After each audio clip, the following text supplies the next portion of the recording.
premier débat à Antony qui est contradictoire entre nos deux invités, qui sont donc Jocelyne Porcher, j'ai dit Porcher, non? Porcher. Et Martin Page, l'écrivain. Et Jocelyne Porcher est chercheuse, directrice de recherche à l'INRA. Et bon, quand j'ai dit contradictoire, ça s'annonce un peu difficile parce que je ne sais pas. J'ai bien cherché en lisant les deux livres que vous voyez là, qui sont les derniers livres sortis en 2017. Et j'ai cherché des points communs. J'en ai trouvé deux.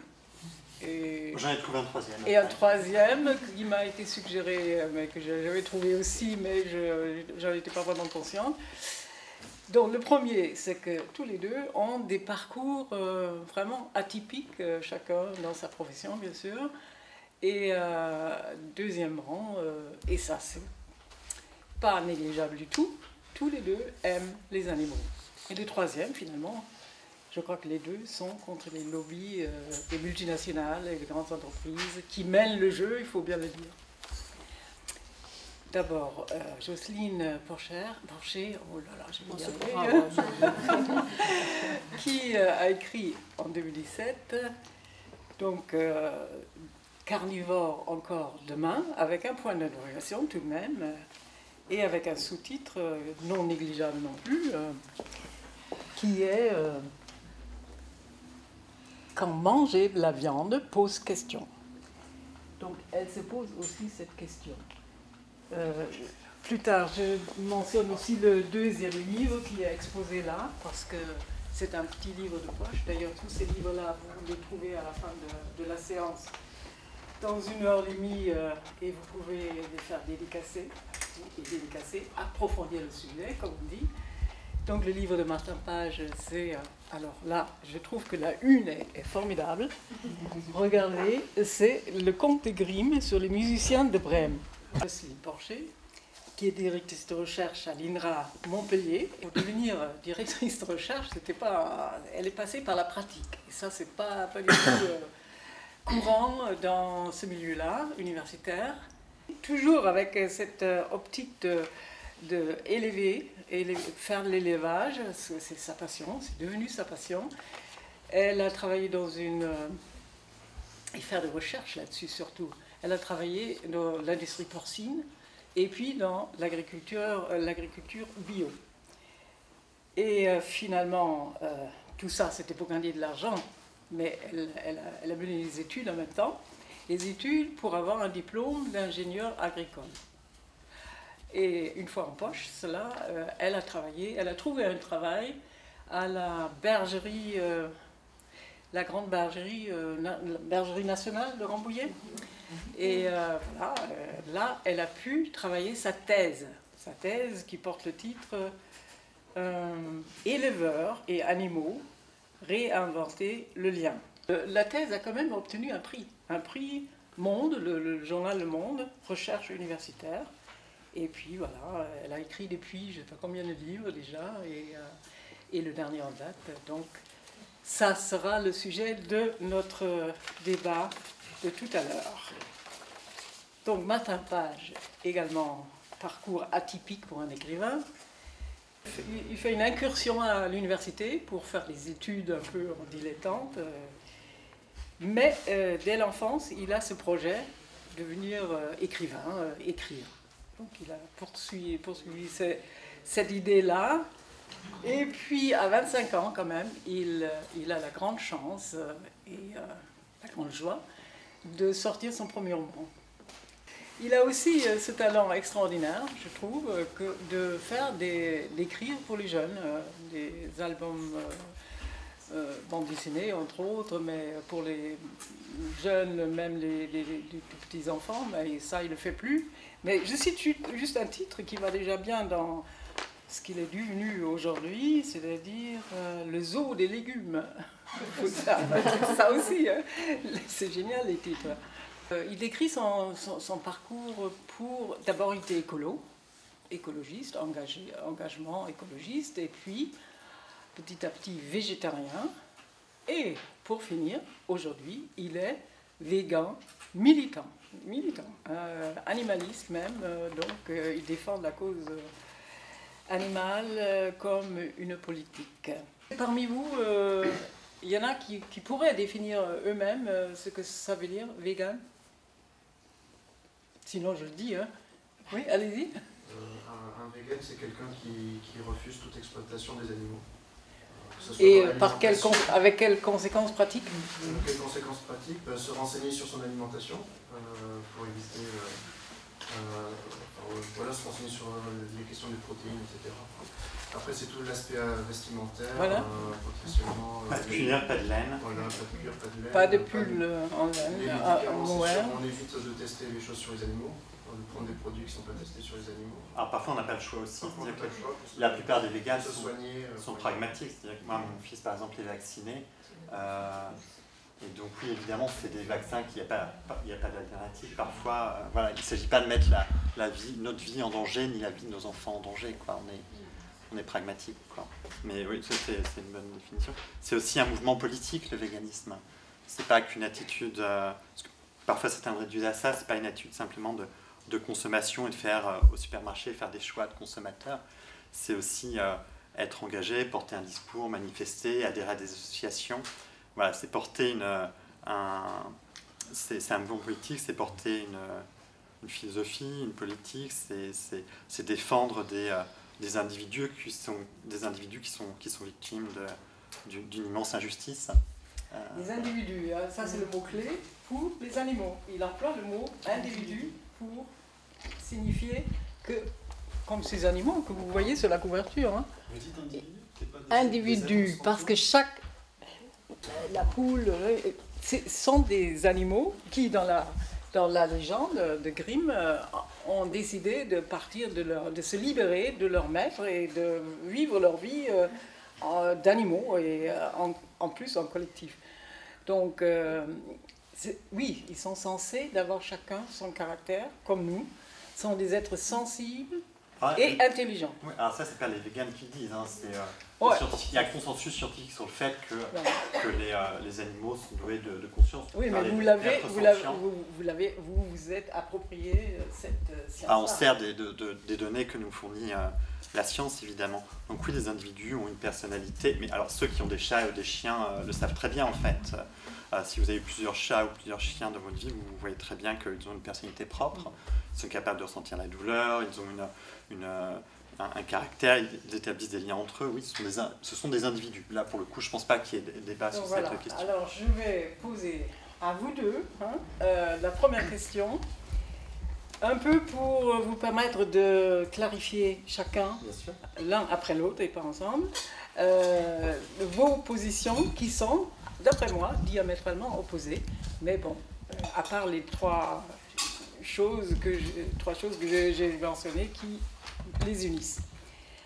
Donc, après les scandales de maltraitance des animaux dans les abattoirs, après les alertes sanitaires, obésité, grippe aviaire, résidus d'hormones de croissance et autres, l'antibiotique dans la viande et dans le sol, ne faudrait-il pas réduire, au moins réduire, sinon abolir, et ça c'est la position végane, je vous inclus en tant que consommateur, notre consommation de viande.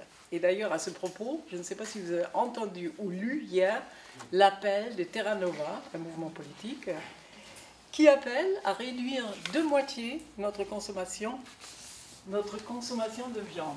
C'est effectivement pour les raisons écologiques, pollution et climat et je ne sais quoi encore, mais aussi pour notre santé, parce qu'ils disent qu'il est absolument nécessaire de renverser le rapport 2 tiers, vous le dites mieux que moi, allez-y. 2 tiers de protéines végétales pour 1 tiers de protéines animales.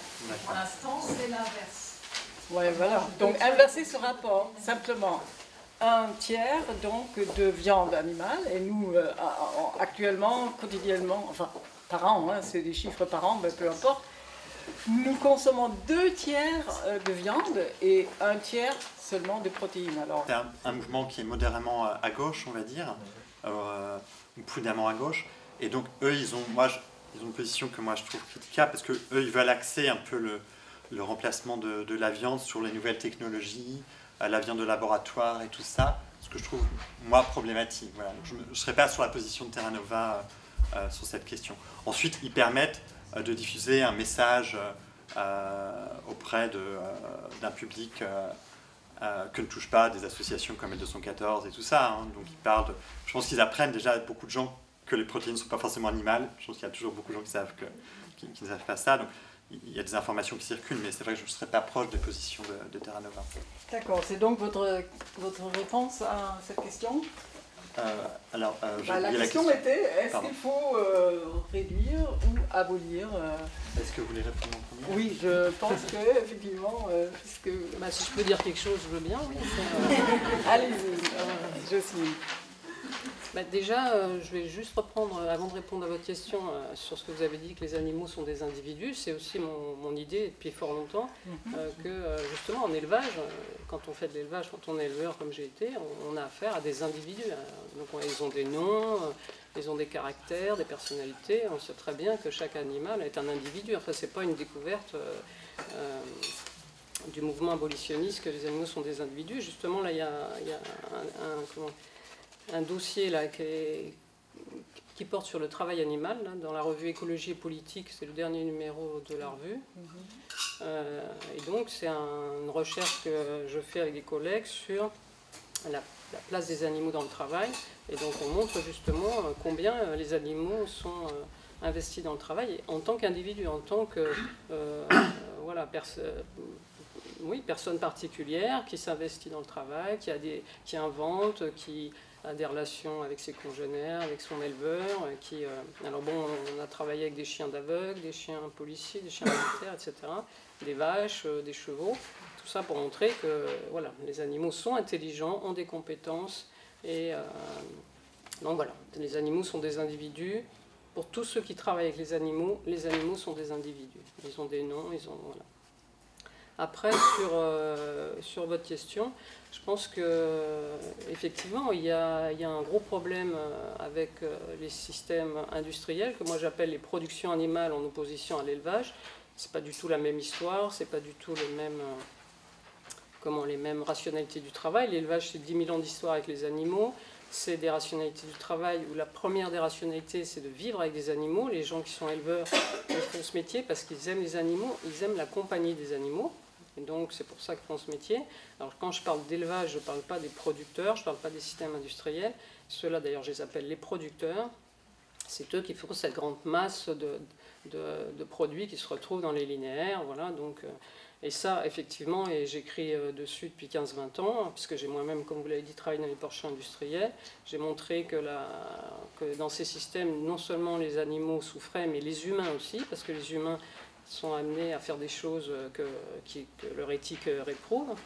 Donc c'est un immense océan de souffrance, ces productions animales. Enfin, j'écris plusieurs livres là-dessus, beaucoup d'articles, enfin voilà.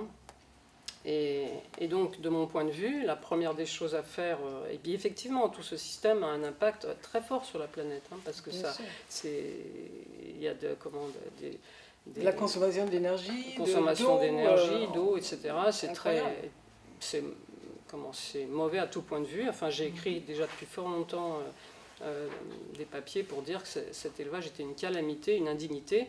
Même une indignité à l'époque où je l'ai écrit, je veux dire, je me suis fait taper sur les doigts parce que j'avais écrit ça, c'était en 2000. Donc, c'était pas la première fois que je le disais, mais à l'époque, c'était pas du tout à la mode de dire, de critiquer les systèmes industriels. Bon, bref. Donc, heureusement, les modes ont changé. Voilà, heureusement, les modes ont changé. Donc, ce système, effectivement, c'est une abomination, enfin, c'est clair. Il faut non pas diminuer la viande ou changer le rapport, effectivement, mais arrêter de manger ces produits issus du système industriel et au contraire, consommer plus de produits d'élevage. Et là, on inversera le rapport de toute façon, parce qu'on n'a pas besoin de manger de la viande tous les jours quand on mange de la bonne viande. Si on en mange beaucoup quand on mange de la viande industrielle, c'est parce que c'est que de l'eau, des résidus d'hormones et d'antibiotiques. Donc un animal qui a 40 jours, un poulet qui a 40 jours, c'est pas de la viande, c'est juste un amas de cellules. Voilà, donc c'est ça l'important, c'est d'arrêter de consommer des produits issus des systèmes industriels et au contraire de soutenir l'élevage d'acheter, de consommer des bons produits et forcément d'en manger moins parce que c'est plus nourrissant. Et c'est plus cher aussi. Et parce qu'on a plus conscience de ce que c'est quand on mange de la viande. Il faut avoir conscience de ce que c'est que la viande et du coup, on en mange moins parce qu'on n'en a pas besoin on n'a pas besoin d'en manger tous les jours. Voilà. D'accord. Parfait. Et donc, Martin, vous avez votre position d'abolir la viande tout court. Alors, abolir. En tout cas, l'idée, c'est de... Abolir l'élevage. Ouais. Quelle qu'elle soit. L'idée, c'est en tout cas de plus, ce qu'on disait tout à l'heure, de plus exploiter, de plus tuer les animaux pour notre propre plaisir, pour obéir à des traditions. On est bien conscient que ça mettra du temps. C'est pas quelque chose. Il y a des gens qui parfois me disent qu'ils ont peur que le vegan impose ça au reste de l'humanité. C'est évidemment pas. Il n'y a pas de risque de coup d'État, de coup d'État vegan. Notre but, c'est d'informer. C'est de montrer qu'il y a des solutions qui existent, des alternatives qui existent. Alors ensuite, pour rejoindre ce que disait Madame Porcher, évidemment, la viande industrielle est un problème pour nous, mais aussi la viande des petits éleveurs bio.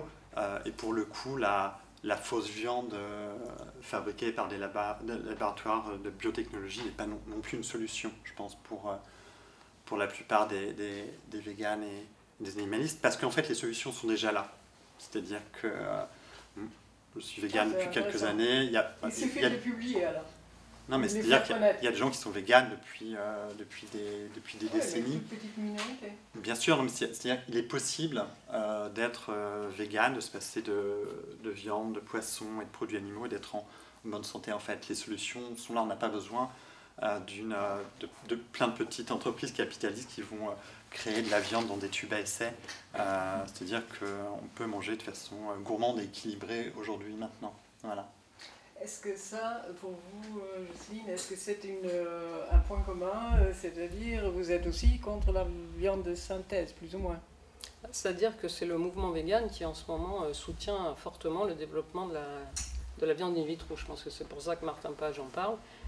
C'est effectivement, il y a une collusion d'intérêts entre les biotechnologies et le mouvement vegan qui en fait le service avant-vente de ces technologies en essayant de convaincre les consommateurs que c'est mal de tuer les animaux, que c'est mal de manger de la viande et qu'on peut vivre sans les animaux, surtout parce que l'enjeu c'est ça. Enfin, pour moi, c'est pas tellement l'alimentation qui m'intéresse, c'est la relation aux animaux. Le véganisme, c'est fondamentalement la rupture avec les animaux domestiques. C'est la théorie centrale de ce mouvement. Parce que c'est mal de les tuer, c'est mal de les manger, donc c'est mal de les élever, donc c'est mal de les avoir domestiqués, et donc il vaut mieux vivre sans eux. Et voilà. Donc moi, évidemment, j'ai une position tout à fait inverse, parce que j'aime les animaux, j'aime la compagnie des animaux. Je ne conçois pas une vie humaine sans les animaux, puisqu'on s'est construit en tant qu'humain depuis qu'on est des humains avec les animaux. Les animaux ont construit les sociétés avec nous. La domestication, c'est une co-construction de l'homme et de l'animal au fil du temps. Et l'élevage, c'est ça, c'est 10 000 ans d'histoire avec les animaux pour vivre ensemble et vivre ensemble et survivre ensemble face à la nature, face à... les animaux qui sont domestiques aujourd'hui, c'est par exemple les brebis que moi j'ai élevées des chèvres, des brebis en fait, pas des chèvres, mais ces brebis, elles ont un intérêt à être entrées dans des processus de domestication parce elles ont une vie beaucoup plus paisible avec les humains qu'elles ont traquées par les loups et donc... Est-ce que je pourrais répondre à ça? Alors, il y a beaucoup de choses avec lesquelles je suis évidemment pas d'accord, comme de faire des véganes les soutiens du capitalisme biotech. C'est évidemment faux, ça se base pas. Non, c'est pas faux. La PETA soutient la viande in vitro, L214 soutient la viande in vitro. Ouais, je pense que la plupart des véganes, il y a Bill Gates qui soutient la viande in vitro. la plupart des véganes ont une alimentation équilibrée sans viande in vitro et n'ont pas du tout l'ambition de remplacer la viande d'animaux réels par de la viande de laboratoire. Je pense que c'est vraiment un fantasme, d'autant plus que la plupart des véganes sont des gens qui sont engagés très à gauche, donc qui ne sont pas vraiment des amis des multinationales et de l'industrie. Ces gens, on n'est pas végan simplement parce qu'on veut défendre les animaux. Je pense que l'engagement des véganes ne s'arrête pas aux animaux, il va aussi, il s'inquiète aussi des animaux humains. Donc, et dans ce cadre-là, il est évident que le capitalisme est un désastre à la fois pour les animaux et pour les êtres humains. Donc, je pense que voilà, c'est de faire des véganes les soutiens des entreprises de biotech, je trouve ça vraiment absurde. Ensuite, sur cette idée que les véganes n'aimeraient pas les animaux et n'aimeraient pas les animaux domestiques et voudraient de disparition, là aussi, évidemment, c'est faux. Tous les véganes, enfin pas tous, mais beaucoup de véganes dans mon entourage ont des animaux domestiques parce qu'on considère qu'un animal, un chat, un chien sera plus heureux auprès d'un humain que dans un refuge, par exemple, ou que abandonné dans la rue. J'étais à Montréal pour le festival vegan il y a quelques jours encore, où a été lancée une revue qui s'appelle La Revue Versus, qui est devenue depuis la revue vegan, et on peut y lire des témoignages de militants montréalais qui parlent de leur rapport aux animaux. Donc il y a une militante, par exemple, qui a recueilli un écureuil qui était blessé, qui prend soin de cet écureuil. Il y a une hermine, il y a des chats, des chiens, voilà, c'est des véganes. De toute façon, ça c'est évident, parce que votre mouvement est déjà basé sur l'empathie avec les animaux. Oui, donc c'est pour ça. L'accusation, les véganes n'aiment pas les animaux, ils veulent leur disparition, me paraît... Excusez-moi, mais le fait de dire que la domestication est le crime originel de l'humanité, c'est vouloir la rupture avec les animaux. Moi, je n'ai pas dit ça. Je sais pas. On ne peut pas refaire Vous l'histoire. faites partie d'un mouvement qui soutient la viande in vitro, qui critique la domestication et qui veut... Le mouvement vegan, c'est un mouvement très complexe. C'est un mouvement en débat. Non, mais c'est vrai. C'est vrai qu'il y a des véganes qui défendent la viande in vitro. C'est un mouvement en débat complexe. Mais c'est pas du tout, là c'est un peu comme... c'est vraiment une caricature, quoi. Et il y a des véganes en France qui ouvrent des refuges pour les animaux abandonnés ou qui sont retirés des abattoirs. Non, vraiment, les véganes, j'en reviens pas de devoir répondre à ça, mais évidemment, on recueille les animaux et aime les animaux. Et évidemment qu'ils peuvent regretter la domestication, mais c'est un fait historique. Je veux dire, ça a eu lieu. Donc il s'agit de savoir ce qu'on fait avec cette institution de la domestication. Et je ne pense pas qu'on puisse la faire disparaître comme ça. Je ne pense pas que ce soit simple pour tous les animaux de revenir à la nature. Donc moi, je suis pour conserver, et je ne suis pas le seul, pour conserver des liens forts avec les animaux, parce que un monde sans lien avec les animaux, c'est un monde invivable. Avec tous les types d'animaux, voilà. Avec tout, ça peut être les petites araignées. Je suis pas d'accord. Avec les petites araignées qui se glissent chez nous, avec nos chats, nos chiens, avec des animaux de ferme qu'on peut recueillir. Donc non, évidemment, on est proche des animaux, bien sûr. Continuez avec les questions, s'il vous plaît. À la fin de votre livre, vous dessinez 4 scénarios dans le futur. Et dans l'un, c'est le plus radical, justement. Le plus extrême, c'est-à-dire celui de l'abolition de l'élevage et donc de la libération animale, réclamée justement par vos amis les abolitionnistes. Vous vous en faites partie, je crois. Oui, on pourrait dire que je suis abolitionniste. Oui, tout à fait. C'est ce que j'ai dit. Alors, la question, c'est que deviendrait, que tout le monde peut se poser, que deviendraient les bovins, les porcs, les poules, les canards, etc., etc. Que deviendrait-il en liberté? Déjà, ce fantasme d'une abolition immédiate est pas du tout... Non, pas immédiate. Même dans le réel, c'est votre objectif. Non, mais c'est important de le dire, c'est dire que cette abolition, je pense qu'elle serait progressive, et donc on aura le temps de s'organiser socialement pour discuter de savoir quoi faire de ces animaux, comment continuer à vivre avec eux. Voilà. Donc on aura le temps de considérer la chose, de discuter entre nous, et si on décide collectivement d'abolir l'élevage, bien sûr qu'on va discuter entre nous pour savoir ce que vont devenir les animaux, quelle place on va leur accorder. Et sur ce sujet, il y a un livre qui est fondamental, c'est Zoopolis de Sue Donaldson et Louis Milka, qui est ici, qui est là-bas, qui parle de ces questions-là. Voilà, comment imaginer un monde on vivrait avec les animaux, parmi les animaux. Vivre avec les animaux, c'est pas la peine d'aller chercher des auteurs américains. Ces deux livres-là... Alors ils sont canadiens, mais... En fait, ces deux livres-là, c'est exactement le même sujet et c'est exactement la même chose, sauf que ces auteurs-là ne connaissent pas l'élevage, ne connaissent pas les animaux. Ils s'imaginent par exemple que tondre un mouton, ça fait mal. On peut lire dans ce livre que l'affreuse douleur de la tonte des moutons. Alors moi j'étais bergère, donc franchement... je voudrais bien voir... la douleur pour le mouton, elle vient surtout après, parce qu'on nous envoie à l'abattoir, les moutons, quand ils donnent... Non, là, il parle de la douleur de la tonte des moutons. Donc, en tout cas, non, ils ne connaissent pas l'élevage, c'est c'est je veux dire, des gens très respectables, d'ailleurs. D'ailleurs, je sais que Will Cunningham aime beaucoup mon travail, donc bon, il va lui aussi s'intéresser au travail des animaux, puisqu'il voit bien que c'est la piste à suivre pour... Donc n'allez pas tirer ces gens de votre côté parce qu'ils n'y sont pas, ils sont anti-abolitionnistes.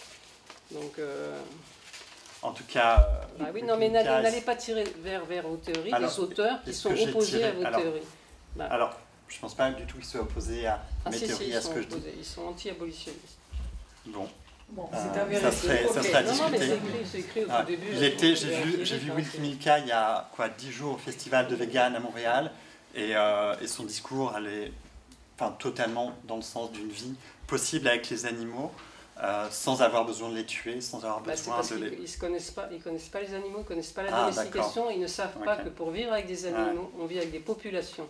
On ne vit pas avec 3 vaches dans un pré, comme ils imaginent. Voilà, et puis bon... Mais de toute façon, ce qui est intéressant dans ce livre, c'est de voir à quelle aporie amène l'idée justement de vouloir vivre avec des animaux en réinventant l'élevage sans la mort. La mort, ça fait partie de la vie, ça fait partie de nos relations aux animaux, ça fait partie de notre vie. C'est la mort qui pose problème à ces auteurs et à la plupart des véganes. Je ne parle pas de vous, je ne vous connais pas. Voilà, c'est le... Alors, ce n'est pas la mort qui nous pose problème en tant que tel, c'est la mort, parce qu'évidemment, on va tous mourir un jour, on n'est pas... on compte pas se débarrasser de la mort, on n'est pas des transhumanistes, c'est pas du tout le... mais c'est simplement la mort qui n'est pas nécessaire, c'est-à-dire qu'aujourd'hui il est possible d'avoir une vie pleine, saine et complète sans tuer des animaux. Donc c'est pas refuser l'idée de la mort, c'est dire que évidemment, de toute façon, si on ne mange pas ces animaux, ils vont finir par mourir, donc je ne vois pas ce reproche est totalement absurde. Donc c'est la mort non nécessaire effectivement qui nous pose un problème, la mort donnée par les êtres humains des individus qui n'ont rien demandé. Si, ils ont demandé, puisqu'on est dans une relation domestique. Bah oui, on est dans une relation domestique. Okay. Le petit porcelet qui naît, qui a demandé à être tué au bout de quelques mois. Bon, qu'est-ce que vous venez de dire? Oui, mais oui. Il a demandé à mourir, ce petit porcelet.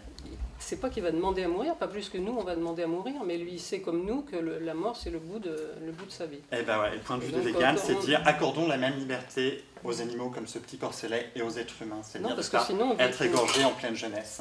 En pleine jeunesse, non, on vivra pas avec des animaux. Quand on est pour les porcs, c'est 5 mois, je crois. Alors moi, j'ai pris des notes sur... j'ai pris des notes. 2 ans.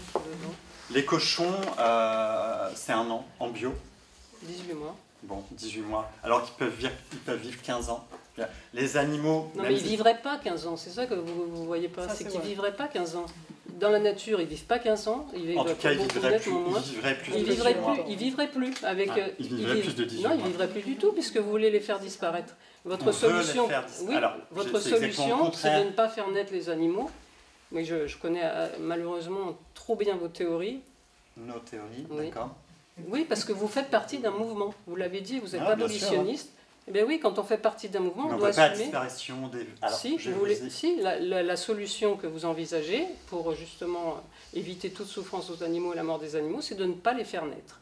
Et c'est bien ça, le but, c'est d'arrêter la domestication. Alors, par exemple, on ne pourra pas du tout empêcher 2 cochons de faire l'amour et de faire des bébés cochons. On ne peut pas empêcher les cochons de faire l'amour entre eux. Donc évidemment, il y a des bébés cochons qui vont naître. Qu'est-ce que vous allez en faire? Il y a plein de choses à imaginer, ce que je disais tout à l'heure. Venu le temps de l'abolition, on aura le temps de discuter. On peut prévoir des champs, on peut prévoir des espaces. On peut prévoir des espaces la Terre est vaste. Et comme une grande partie des surfaces cultivables de la Terre... Vous savez combien Altruy fait de petits porcelets?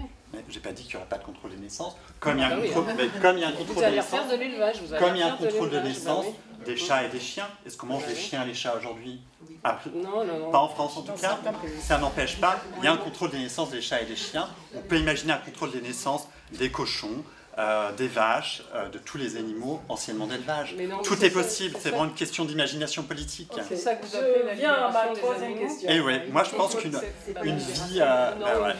vie avec des éleveurs, c'est beaucoup plus passionnant que tout ce que... Et d'être tué à 18 mois, je pense pas du tout que ça soit passionnant. C'est pas la mort le problème pour les animaux. Ah mais c'est parce que c'est pas votre mort que c'est un problème. Non, moi je suis un humain, et donc vous pouvez vivre à l'âge où vous connaissez pas les animaux, vous connaissez absolument pas leur rapport à la mort. D'accord.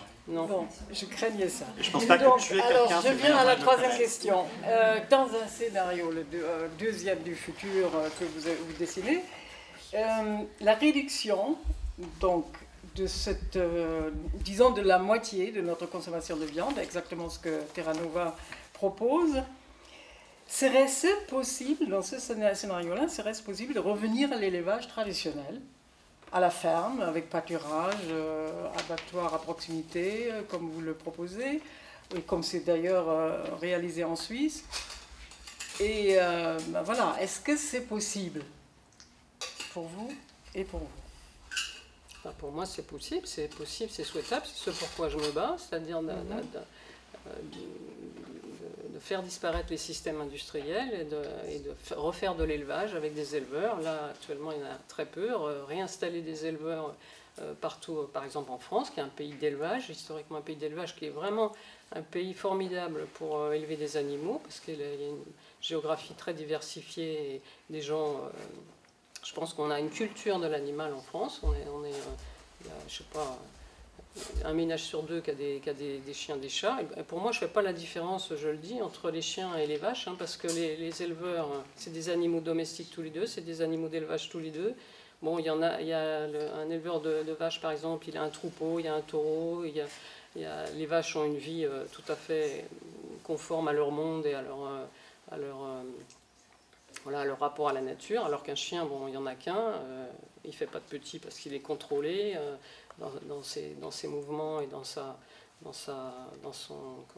façons de vivre. Donc bon, on n'a pas à tuer les animaux. Dans le premier cas, on doit tuer les animaux parce qu'on ne peut pas tous les garder. Dans le deuxième cas, on n'a pas à les tuer parce que d'ailleurs, si jamais on a un chien qui donne naissance à des animaux, ben, on va les porter chez le vétérinaire. Donc voilà. Et je ne me rappelle plus votre question. Oui, en fait, est-ce que c'est possible même pour vous? Est-ce que c'est possible cette... Attends, oui, j'ai pas fini, oui, c'est ça. Donc là, non seulement c'est possible, mais c'est souhaitable parce qu'on verra, voilà, on pourrait revoir des animaux dans les paysages. On pourrait, justement, tous ces jeunes là qui deviennent véganes parce qu'ils ne connaissent pas les animaux, ils ne savent pas d'où viennent leur alimentation. Ils sont purement dans l'émotion, purement dans une empathie virtuelle parce qu'ils ne connaissent pas les animaux. Et l'émotion est un problème.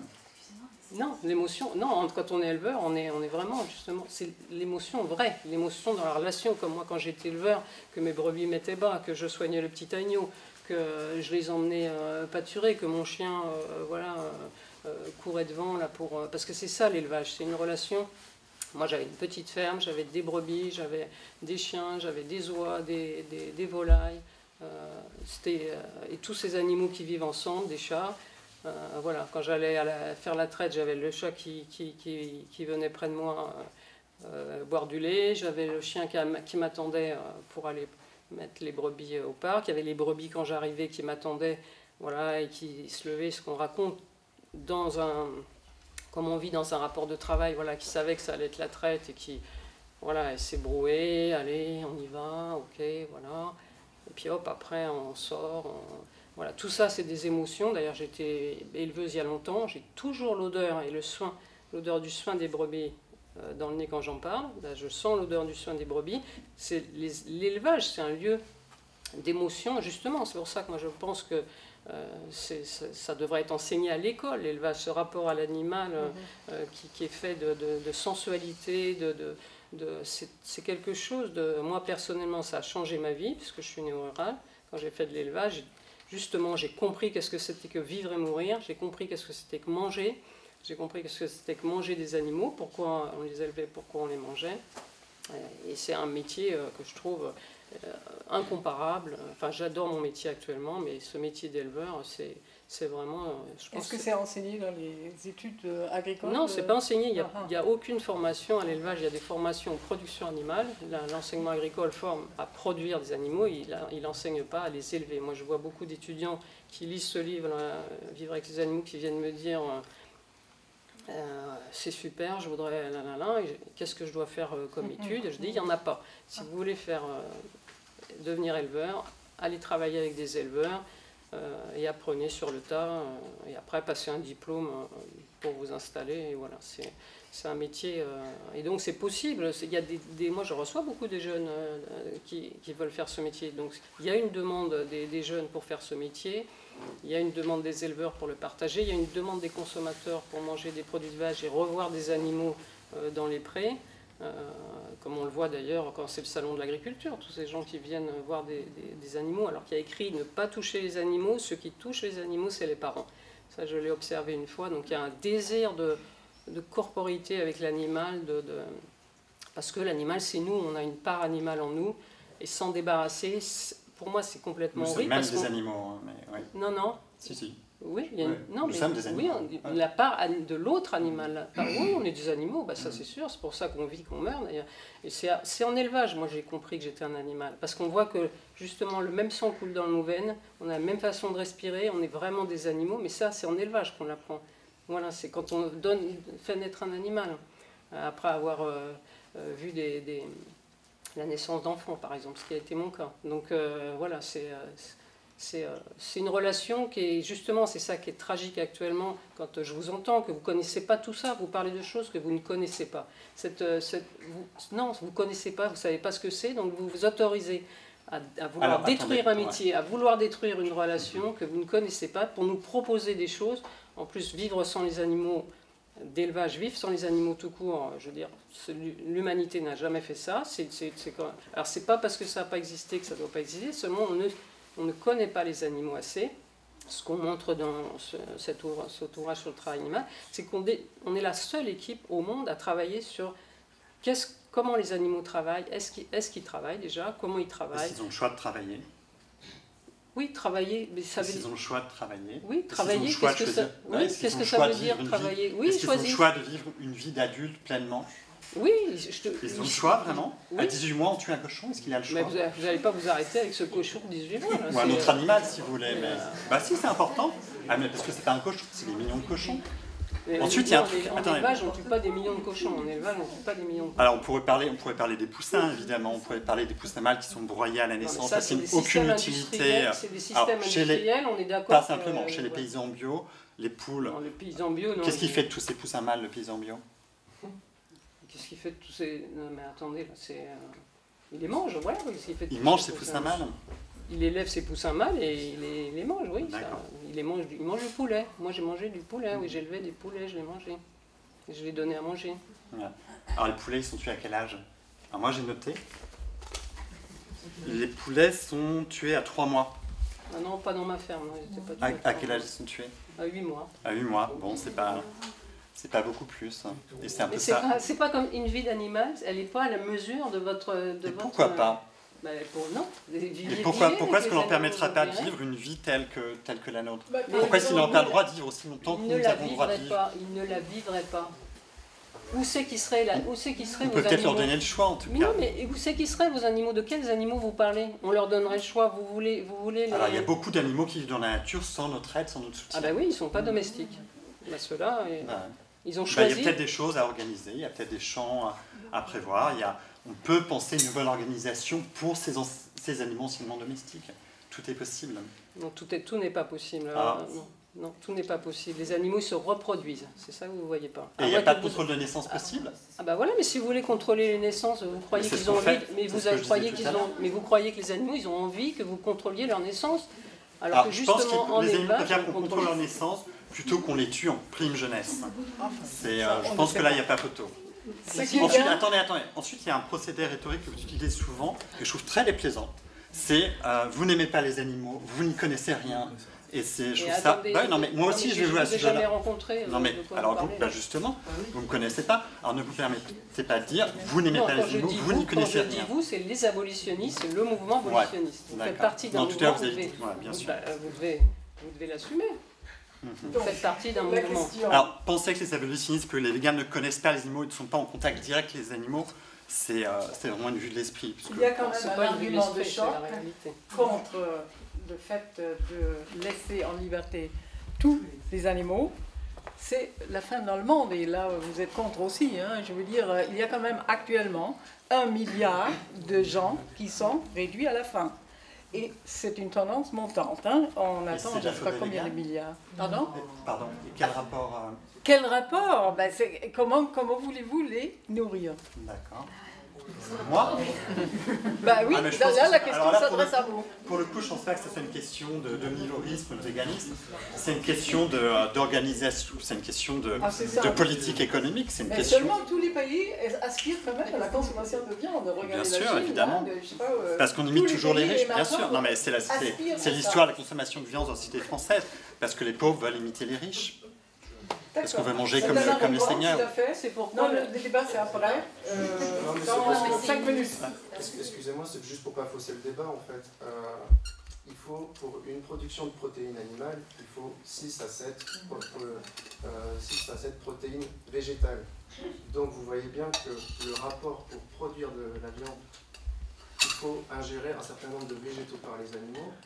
Donc, si on éliminait la partie viande, on gagne beaucoup de place de champs, etc. pour nourrir ces personnes. D'accord. Vous allez manger de l'herbe que mangent les vaches? Non, on va faire pousser non, oui, les prairies, qu'est-ce que vous allez en faire? Vous savez, toutes les semences. Qu'est-ce que vous allez en faire des prairies? On va les reboiser, on va refaire une forêt. Ah voilà, que des forêts, que des forêts, que des forêts. On va remettre un écosystème. Ou des cultures de légumineuses,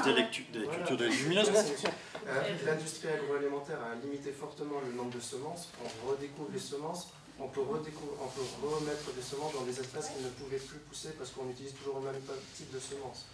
Donc à partir de là, on a largement assez de quoi nourrir l'humanité dès aujourd'hui. On peut nourrir l'humanité avec l'élevage, tout à fait. On peut faire nourrir 11 milliards d'êtres humains aujourd'hui. Mais on a lu tout ça, enfin c'est... C'est juste une question de répartition de ressources, et une question, le fait qu'on mange beaucoup trop de viande, ça c'est une réalité, et les animaux mangent beaucoup plus de végétaux que nous, êtres humains. C'est ce que j'attendais comme contre-argument, évidemment. Surtout les ruminants. Et l'argument choc, effectivement, c'est de dire, regardez, ces animaux qui nous mangent nos céréales, hein. Ils mangent les céréales. Donc, premier consommateur de soja. Les brebis mangent de l'herbe, non, dans l'industrie masse, dans la production de masse. Oui, mais on ne parle pas de la production de masse, on est contre tous les deux là, c'est la seule chose sur laquelle... Sauf que c'est la norme actuelle. C'est la norme actuelle, voilà, c'est ça. Moi, j'aurais plutôt tendance à considérer que tout est un équilibre. Donc à partir du moment, effectivement, on va supprimer, je ne suis pas dans la réduction qui est plutôt la logique dans laquelle je suis aujourd'hui, mais si on supprime complètement, ça veut dire qu'il va falloir effectivement penser différemment notre alimentation. Penser différemment notre alimentation en faisant plus de végétal, ça pose d'autres problèmes. Ça veut dire qu'il va falloir plus d'espace. Non, moins d'espace en fait, parce que... Non, je connais bien le sujet, je peux bien finir la phrase. Donc, ça veut dire plus d'espace. Non. Quelle est la logique aussi par rapport au traitement? Aujourd'hui, quand on voit effectivement cette explosion du mouvement vegan, etc., alors quand on va dans un magasin bio, ok, d'accord, mais quand on voit effectivement aujourd'hui des corners vegan dans la grande distribution, où effectivement c'est tout sauf du bio et qu'on imagine que ça a pu être traité à mort pour arriver à ça, je me dis que, bon, voilà, moi je suis plus sur un équilibre des choses, voilà. Et je rejoins plus ce côté de dire une agriculture effectivement beaucoup plus à taille humaine, où on respecte l'animal dans son élevage, mais je ne crois absolument pas qu'on puisse aujourd'hui avoir des vaches ou des moutons de compagnie, parce que la réalité, elle est là. Hein. Si on Ah oui, les aujourd'hui, élève plus, effectivement, ouais, mais bon. on ne les élève plus, et quand on voit d'autres pays qui sont quasiment véganes, comme par exemple l'Inde, Ah, ils sont pas du tout je véganes. n'imagine effectivement pas nos vaches dans Paris paître. Mais pourquoi pas, en fait? Mais pourquoi pas? Justement, il y a beaucoup de choses à imaginer, et on a un monde à changer. Les vaches en Inde, franchement, elles font... Ah mais ils sont pas du tout, justement, c'est un problème avec l'Inde. Hein. Il y a Yves de Florence Bourgade sur le sujet, ils sont pas du tout véganes, ils sont végétariens. Les vaches vont à l'abattoir, c'est un massacre. C'est ça. Non, non, mais c'est tellement les poubelles, et une fois sur deux, vous les retrouvez éventrés. Non mais il n'y a pas du tout, il n'y a pas de respect pour les animaux en Inde, il faut arrêter avec ce fantasme. Oui, c'est pas un modèle. Hein. C'est pas du tout un modèle, c'est pas un modèle. C'est pas un modèle, d'accord. Il y a plein de choses à imaginer et les êtres humains sont très doués pour imaginer bon, des je pose les dernières non, mais questions. juste pour revenir, quand vous dites que voilà, tout le monde devient vegan et donc on n'aura pas assez de place pour faire... Mais en fait, si c'est le contraire, c'est-à-dire que l'essentiel des terres fertiles aujourd'hui sont utilisées pour produire des végétaux qui vont nourrir le bétail. Donc s'il n'y a plus d'élevage, au contraire, on va avoir beaucoup plus de place sur la terre. Oui, mais il y a quand même plus d'humains que de bétail, quand même. Ah non, mais non, pas du tout. On tue 60 milliards d'animaux terrestres par an. 60 milliards par an. Et plus que les humains. Donc non, il y a 1 milliard de bœufs aujourd'hui sur... Non, il y a beaucoup plus d'animaux d'élevage que d'êtres humains. Donc, si on supprime 1000 milliards de poissons qu'on tue chaque année, les 1000 milliards de poissons qui sont d'animaux marins qui sont tués chaque année. Vous parlez des productions animales, vous ne parlez pas de l'élevage. C'est de la prédation, c'est un autre sujet. La prédation. C'est-à-dire que c'est des animaux qu'on n'élève pas, à part l'aquaculture. Non, c'était pour revenir sur votre inquiétude en disant si les véganes deviennent majoritaires, on n'aura plus de place. Au contraire, on aura plein de place. Mais ce que j'aimerais entendre, ce que j'entends pas aujourd'hui dans le discours vegan, c'est qu'effectivement, aujourd'hui, on a un focus sur les animaux, mais il me semble que l'environnement et l'écologie, c'est aussi un sujet dans lequel s'intègrent aussi les animaux, on est bien d'accord. Mais qu'il faut voir il faut voir la globalité des choses, et je n'entends pas forcément le mouvement vegan dire par ailleurs, il faut partir sur effectivement des cultures qui seraient exclusivement bio, non traitées. C'est un discours sur lequel aujourd'hui, moi, j'ai pas forcément. Alors après, parce que tous les végans ne seraient peut-être pas d'accord sur le sujet, il y a des dissensions. Je vous invite, il y a un site internet, vous tapez sur Google l'escargot tranquille, qui est une petite exploitation bio-végétalienne. C'est un agriculteur qui est justement dans le bio, et une agriculture en plus vegan. Il essaie de faire en sorte de. Il n'utilise pas de produits animaux comme engrais, il ne tue pas les petits animaux qui viennent sur sa propriété. De débat, de courant de pensée plutôt mainstream, on n'entend pas ce côté de dire ok, si on passe effectivement. Sur un modèle avec de la protéine. Oui, parce que ça, il faut aussi considérer qu'il ne faut pas traiter parce qu'il y a aussi des problèmes. Mais ça tue les insectes. Non, mais évidemment, les véganes sont, je pense, majoritairement pour le bio, parce que les insecticides, évidemment, comme on dit, ça tue les insectes, et donc on n'aime pas trop ça, évidemment. Quand vous dites les véganes, vous parlez de vous, là, parce que c'est pas la position végane. Je pense qu'il y a quand même un créneau, surtout sauf des philanthropes dans la grande distribution. Donc quand je vois effectivement... Ah oui, il y a des nuggets véganes, si vous voulez. Qui explosent et qu'on ne voit pas la mention agriculture biologique, c'est vrai que ça questionne. Ça veut dire qu'aujourd'hui, il y a des gens qui... Mais les capitalistes sont malins, bien sûr. On ne peut pas empêcher les capitalistes d'être malins. On peut se débarrasser des capitalistes, mais... Il faut faire un dialogue entre vous deux, parce qu'il y a plein de publics. Non, je vous ai laissé là assez longtemps la parole. Donc, je voudrais finir ma dernière question, quand même, pour que ça soit un petit peu structuré. Alors, une des questions fondamentales que vous évoquez, Martin Page, c'est... Je pose la question... Les animaux sont-ils nos égaux? C'est-à-dire, ça c'est éthique, hein, et j'ai tendance à acquiescer complètement. Devons-nous libérer, comme jadis, les esclaves, et plus récemment les femmes, et en leur accordant le statut juridique d'être sensibles, intelligents et semblables à nous? Semblables à notre statut, à nous, hommes, humains. Donc voilà la question que je pose à vous deux. Qu'est-ce que vous en pensez? C'est pas du tout une question que je traite dans mon livre, et je suis pas un philosophe, donc j'aurais bien grande peine à... Non, mais on vous la pose cette question. Dans le livre, c'est... Si les animaux non humains sont les égaux des animaux humains, oui, évidemment. Alors, on n'a pas les mêmes intérêts, hein. Évidemment, il y a quelqu'un qui m'a dit une fois, oui, vous, les véganes, vous voulez qu'on puisse se marier avec des lapins et tout ça. Non. Carrément, nous. Donc, non. Alors, en tant que végane, parce qu'on parle parfois de l'agressivité des véganes et tout ça, on reçoit notre lot d'agressivité et de questions complètement absurdes, quoi. Donc nous, on n'est pas du tout pour que les lapins aient le droit de passer leur permis de conduire et tout ça. Et c'est pas cette égalité-là, c'est une égalité d'intérêt. Statut de protection juridique. Voilà, c'est dire je parle que... de ça, je ne parle pas des absurdités. Alors, il y a des auteurs comme Tom Regan, il y a des philosophes qui ont écrit des livres entiers sur le sujet, et je serais bien en peine d'avoir vraiment un avis brillant sur la question, mais évidemment, oui, qu'il y ait une égalité de considération des intérêts, c'est-à-dire que ce lapin, il a intérêt, par exemple, à ne pas être tué dans sa prime jeunesse, hein, et qu'on le laisse... il a intérêt à ce qu'on préserve son environnement aussi, son habitat. Donc oui, évidemment. D'accord. Et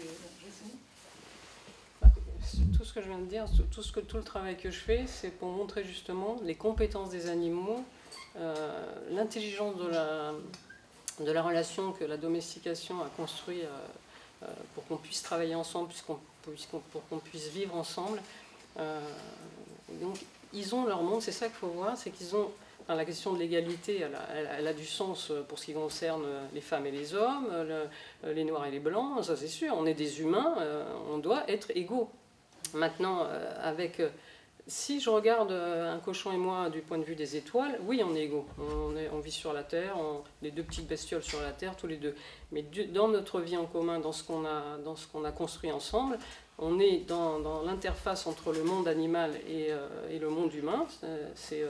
Par exemple, mes brebis, elles étaient dans leur monde de brebis, moi dans mon monde humain, mais on travaillait ensemble dans une interface où on se rencontrait. Moi, j'étais un peu dans le monde des brebis, et elle un peu dans le monde humain, et grâce à ça, on pouvait travailler ensemble. Et c'est là qu'on peut voir, justement, la question de l'égalité, elle n'a pas tellement d'intérêt, mais par contre, la question des compétences, de l'intelligence, de la capacité à communiquer, à vouloir vivre ensemble, ça c'est évident que c'est quelque chose qu'ont les animaux. Et je pense que les animaux, moi par exemple j'étais né rural, comme j'ai dit, c'est les animaux qui m'ont appris à travailler. C'est les brebis qui m'ont appris qu'est-ce que c'était qu'être éleveuse de brebis. Et ça, c'est extraordinaire. C'est ce qu'on montre sur le travail animal, c'est que les animaux ont des compétences qu'on n'imagine pas. Et que ce soit des chevaux, ils comprennent les enjeux de notre vie avec eux. Ils rentrent dans le comme nous, parce que travailler, c'est ça, travailler, c'est d'abord vivre ensemble. C'est ça, travailler. L'élevage, c'est d'abord ça, c'est vivre ensemble. Donc on travaille ensemble, on vit ensemble. Parce que la vie, enfin moi je pense que les humains et les animaux sont rencontrés parce que la vie est dure, quoi. Parce quand nos ancêtres, là, il fallait manger tous les jours, et les animaux aussi, il faut voir ce que c'est qu'une vie d'animal dans la nature, c'est dur, il faut manger, il faut faire survivre ses petits, il faut se battre avec les autres mâles si on est un mâle, voilà, c'est très dur une vie d'animal, alors que avec les humains, nous avec eux, avec nous, on a construit quelque chose pour vivre ensemble et survivre face à la nature, et puis qui a duré 10 000 ans. Là, c'est quelque chose... moi, je pense que la plupart des gens ne se rendent pas compte à quel point cette vie avec les animaux, c'est une richesse incroyable, quoi. Quelle chance on a eu que les animaux vivent avec nous et nous acceptent. Et on le voit, moi, je vis avec un petit chien, parce que j'ai plus de brebis, mais vraiment, je remercie les chiens de vivre avec nous. Moi, j'apprends des choses tous les jours avec mon chien, et comme j'apprenais avec mes brebis, ils nous font entrer dans leur monde. Quand je vois mon chien là, qui renifle tous les trottoirs, j'imagine qu'est-ce que c'est qu'avoir une olfaction comme ça, voilà, où elle se dit, tiens, là, il y a ça qui est passé, comme les brebis qui ont...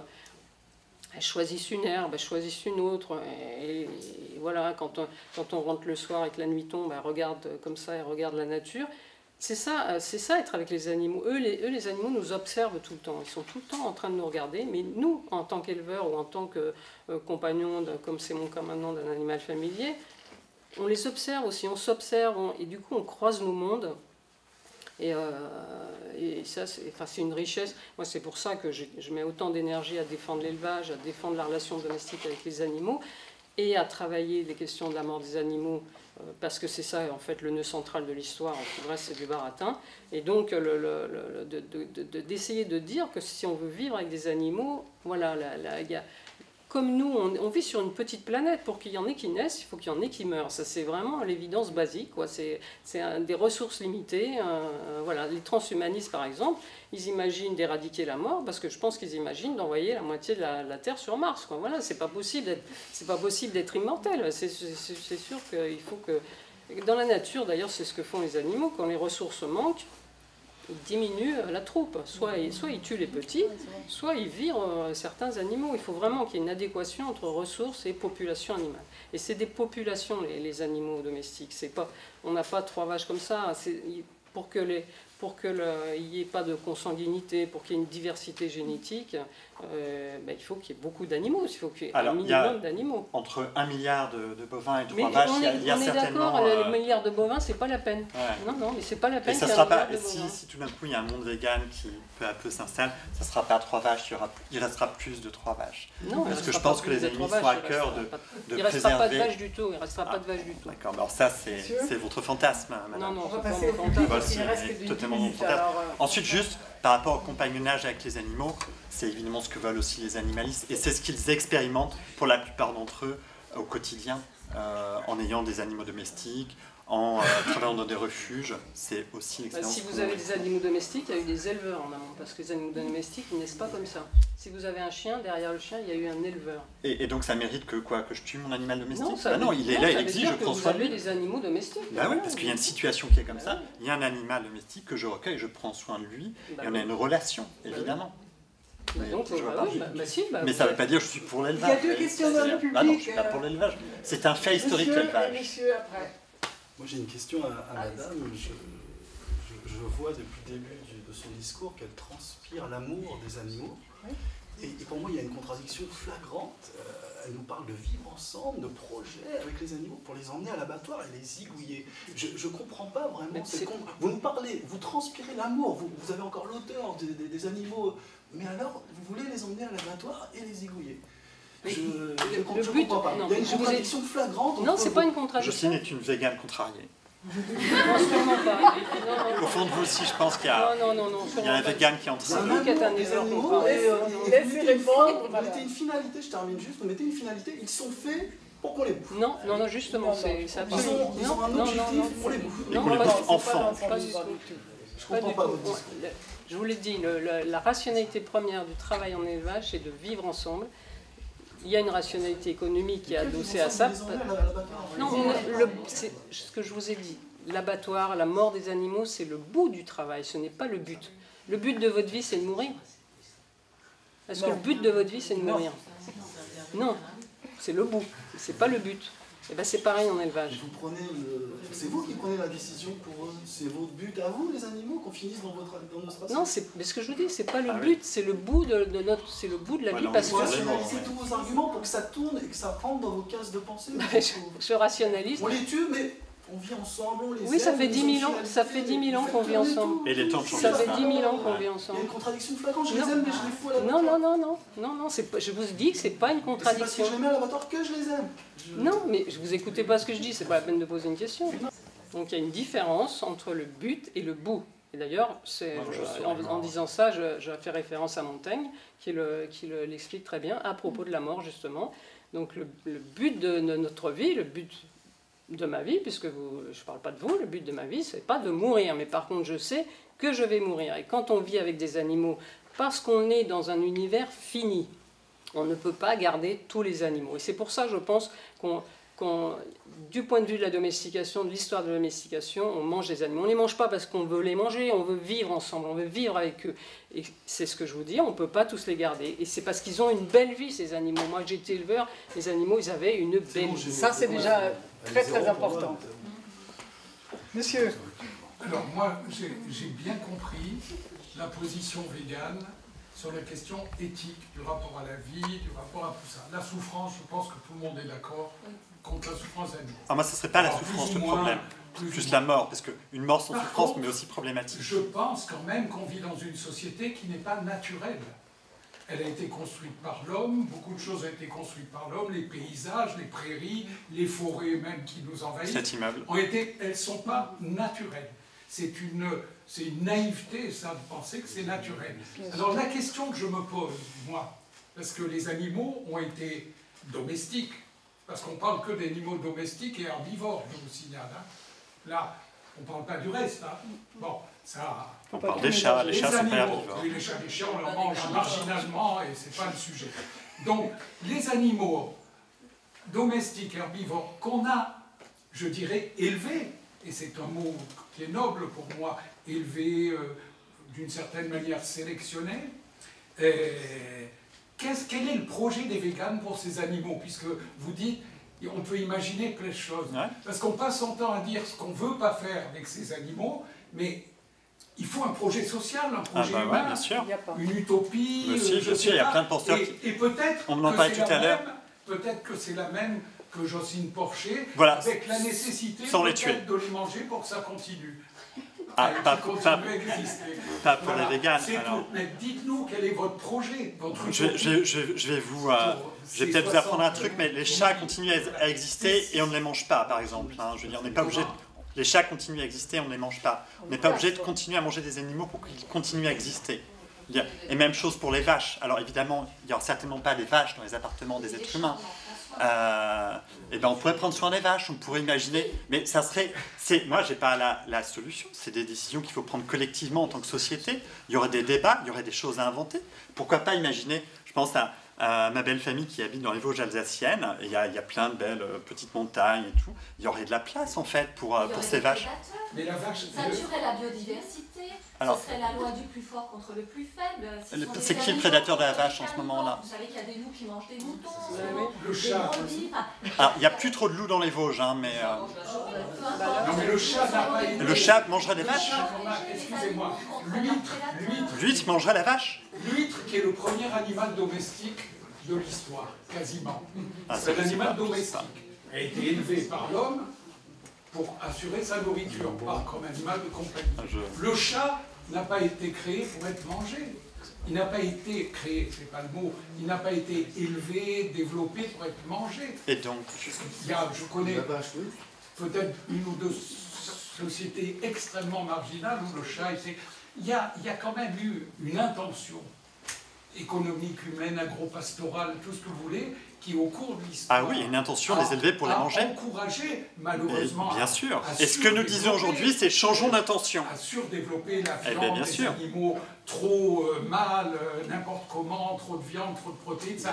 Mais on ne va pas inventer que des animaux ont été créés pour être des animaux de compagnie. Une vache, non. Alors, quel est le projet de l'homme pour la vache, pour le mouton, pour etc. Je crois avoir déjà entendu plusieurs fois, mais le projet... C'est ça qui m'intéresse. Alors, si je peux terminer ma phrase pour répéter ce que j'ai dit 3 fois. Ça m'intéresse. Le projet des animalistes concernant les... Alors, tous les animalistes, c'est ce que je dis depuis tout à l'heure, tous les animalistes ne seraient pas d'accord. Hein. Il y a des animalistes qui sont pour l'extinction des animaux d'élevage et tout ça, certainement. Ensuite, ça serait à nous, en tant que société, de discuter de ce qu'on va faire des anciens animaux d'élevage. Si on décide qu'il faut leur accorder de la place dans la société, il faut leur dédier des champs qu'on peut protéger ou pas protéger, mais ça, on en discute collectivement, en fait. Mais moi, je serais pour que les anciens animaux d'élevage restent dans nos sociétés, que les gamins puissent aller les voir dans les champs, qu'il y ait toujours des rapports riches et complexes avec eux. Et donc, ça... il y aura un contrôle des naissances, évidemment. Mais un contrôle des naissances, ça me paraît nettement préférable à tuer une pauvre bête à quelques mois. Voilà. Je crois que les vaches préféraient être avec le taureau et donner leur veau plutôt que de vivre une vie ennuyeuse. Ah ben, c'est un point de vue d'éleveur. Oui, mais... Alors je pense que la vache ne serait pas d'accord avec vous. Est-ce qu'il y a pas une vache dans le coin pour lui montrer ma vie? On peut demander à des éthologues. Non, sur la question, il y a des spécialistes, comme il y a des éthologues. Les éthologues, ce n'est pas spécialiste des vaches. Il n'y a pas d'éthologues qui... Mais s'il y a des éthologues qui sont spécialisés. Il y a des... Alors, il y a encore deux questions. Une et deuxième. Madame. Oui, par rapport à la biodiversité qui est en train de s'écrouler actuellement avec l'extinction de plein de marques d'animaux, est-ce qu'il n'y aurait pas une autre solution que de penser l'animal en élevage uniquement pour le manger? Je pense notamment à certaines variétés ou marques de chevaux qui ont failli disparaître. Et puis, il y a certaines personnes qui les ont remis au goût, à la mode, en leur réutilisant dans des petites exploitations. Et du coup, il y en a certains qui ont été conservés. Et donc, à travers le travail animal, peut-être qu'on peut voir autre chose que l'idée simplement de vouloir le bouffer à la fin. Et je pense que votre discours de vegan à dire « vous allez le tuer, on va le manger », faut peut-être voir les animaux autrement que uniquement pour ça. Il peut y avoir un élevage d'animaux pour faire autre chose que de les manger. Ah, moi je dis le contraire. Et puis déjà ça, j'avais à vous dire. Ouais. Et puis j'ai deux autres questions. Est-ce qu'on sait scientifiquement combien d'animaux dans l'utopie qu'il n'y ait plus d'élevage nourricier pour l'humain? Est-ce que l'on sait scientifiquement, au niveau de la génétique et de la biodiversité, combien d'individus animaux par type d'animal il faudrait garder pour garder une variété viable, voilà, et que ça ne s'éteigne pas. Et est-ce que ça a été quantifié, est-ce que ça a été mesuré? Parce que là, ça permettrait d'avoir savoir combien il y a d'individus pour l'avenir. Voilà, parce que contrôle des naissances, ok, mais combien il faudrait quand même en avoir pour que ces animaux continuent à exister avec leur variété? Et comment faire pour revenir en arrière de cette sélection génétique qui a été faite depuis le début de l'élevage? Parce que, ok, maintenant ça va plus vite avec la chimie et les labos, mais ça a toujours été fait par l'humain, par sa vision et son goût de l'esthétique en premier lieu. Et mon autre question, je l'ai oubliée. Donc voilà, est-ce que ça a été travaillé par rapport au travail animal et pas... c'est un peu ce que je disais tout à l'heure. Parce qu'une vache, c'est aussi des bœufs qui labouraient. Enfin, c'est pas que des... On peut imaginer une collaboration. Voilà, je n'imagine pas, elle existe la collaboration. Et madame, quand elle était éleveuse, elle n'élevait pas pour bouffer les animaux, comme vous dites, mais elle élevait pour faire du fromage et avoir le lait. Bon, après, effectivement, il faut faire naître des alors, c'est ces chefs qui donnaient plus de lait que ce qu'elles devenaient? Du lait, hein, ça c'est sûr. Pour avoir du lait, il faut faire naître des agneaux, hein, ça c'est sûr. Et après, il faut savoir qu'est-ce qu'on en fait. Mais bon, peut-être qu'on peut se les échanger entre éleveurs et, voilà, et garder la pérennité. Enfin bon, bref. Et donc, vous voulez dire qu'il n'y a pas d'animaux qui sont envoyés à l'abattoir, c'est ça? J'ai jamais dit ça. Ah d'accord, je ne comprenais pas où vous vouliez en venir. Non, on peut imaginer l'élevage des animaux autrement que pour uniquement les envoyer à l'abattoir. Sans exploitation. Je parle, comme disait madame, de l'élevage, pas de la production capitaliste actuelle pour faire du fric et soi-disant nourrir les gens, en leur donnant à bouffer n'importe quoi sauf des vrais animaux. C'est-à-dire des antibiotiques, des... Voilà, laissez la place pour une réponse. À propos justement du lien entre travail, biodiversité et... Justement, c'est vrai que par exemple, il y a les ânes. Si les ânes n'avaient pas été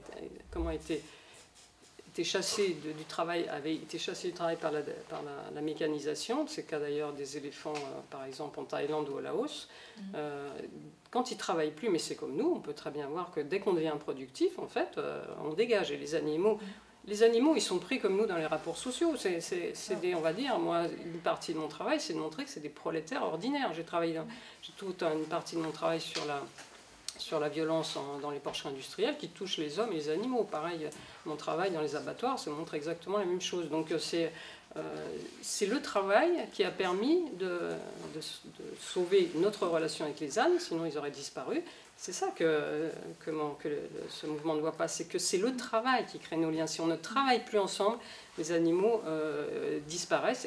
Et ce travail, c'est ce qu'on montre dans nos recherches, les animaux, ils aiment le faire. Les chevaux, ils aiment par exemple... Alors ce qui est problématique aujourd'hui, c'est les conditions de travail des animaux.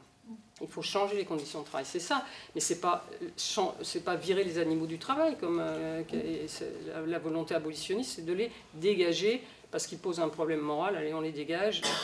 Et contrairement, juste une aparté, contrairement à ce qui est dit, c'est l'alimentation de demain, elle est déjà en cours. C'est effectivement la viande in vitro, ce qui va remplacer dans 10 ans le poulet industriel. C'est pas le poulet d'élevage, c'est le poulet in vitro. Et l'élevage lui-même, comment il va faire pour survivre s'il n'y a pas des gens qui le soutiennent? Et demain, les consommateurs auront le choix de rien du tout. Ils auront du poulet in vitro et point barre. Ou alors, au début, en la transition, il y aura écrit poulet naturel industriel et poulet in vitro sans souffrance animale. Mais pour sauvegarder autre chose, d'autres types de relations aux animaux, il faut déjà commencer par sauvegarder l'élevage, sauvegarder une relation domestique avec les animaux, effectivement inventer d'autres modes de relation. Mais pour trouver d'autres modes de relation, il faut se centrer sur le travail. Qu'est-ce que les animaux font avec nous? Ils travaillent. Qu'est-ce que les vaches font avec nous? Elles travaillent. Qu'est-ce que les chiens... C'est l'exploitation, ce qu'on appelle le travail, c'est l'exploitation. Non, travailler, c'est vivre ensemble. Un berger australien, il va avoir envie de coopérer avec vous. Moi, j'en ai une bergère australienne. Bah oui. Je connaissais pas les chiens de berger avant, parce que j'avais que des petits machins. Et je peux vous assurer que je voyais bien qu'elle me demandait quelque chose, mais je comprenais rien. Donc j'ai été voir quelqu'un qui s'y connaissait, qui travaillait avec ces chiens-là, et elle m'a expliqué les codes. Donc il y a eu une coopération. Et moi, j'exploite pas mon chien m'exploite pas. Je dis pas que la coopération... Je dis pas que la coopération est impossible, hein, madame. Il y a des échanges incroyables. La coopération de travail, on ne coopère pas comme ça. Les enfants autistes qui arrivent à... Les enfants autistes. Oui, avec les chevaux, avec les chevaux, avec les dauphins qui arrivent à reprendre un contact avec l'autre individu. Et ça passe par l'animal. Et après, l'humain. Si on n'a plus du tout d'élevage, si on n'a plus... Bon, mais comment on va continuer à voir ça? Eh bien, vous serez surprise, on peut inventer autre chose. Voilà, je voudrais que votre collègue Martin Passe précise cette histoire d'exploitation. Parce qu'effectivement, je ne comprends pas très bien en quoi le travail est forcément une exploitation. Pour les êtres humains ou pour les... Non, pour les animaux. Et est-ce que justement, c'est parce qu'en fait, au bout de ce travail animal, il y a forcément l'abattage, que vous êtes contre cette exploitation, ou c'est parce que vous êtes contre l'exploitation de l'animal? Parce que finalement, si on avait des animaux de compagnie, on faisait un contrôle de naissance, qu'on les faisait des champs, nous aussi on travaillerait pour ces animaux, en quelque sorte. Donc pourquoi est-ce que ces animaux ne peuvent pas travailler pour nous? Ça, j'ai pas bien compris. Faut peut-être leur poser la question, il faut peut-être voir ce qu'ils ont envie de faire et écouter un peu. Non mais c'est ça, en fait, l'enjeu. C'est essayer de voir ce que veut faire une vache de ses journées. Bah oui, non mais tout simplement. Elle veut goûter, elle veut faire des petits... Donc voilà, mais nous en élevage, c'est ça qu'elles font, les vaches. Sauf que vous lui enlevez ses petits. Pardon? Pourquoi on devrait laisser... Enfin, je veux dire, on travaille tous, à partir du moment où on vit en société... Ah, il n'y a pas de raison. Nous, on travaille, pourquoi est-ce que les vaches ne travailleraient pas aussi? Moi, je suis pour que les êtres humains travaillent beaucoup, par ailleurs. Je suis moins obsessionnel du travail que... Non, mais je n'ai pas dit beaucoup, mais ce que je veux dire, c'est pas une question de quantité. Je dois comprendre au nom de quel principe la collaboration des animaux serait-il une exploitation? C'est le principe. Mais moi, je ne pense pas du tout, justement, que la collaboration avec les animaux devrait... être de l'ordre de l'exploitation. Ça devrait justement être une collaboration. Ça devrait être des rencontres qui sont choisies. Ça devrait être des rencontres qui sont choisies. Donc, quelle serait la nature de cette collaboration? Est-ce que les animaux pourraient produire de la laine? Voilà, c'est ça ma question.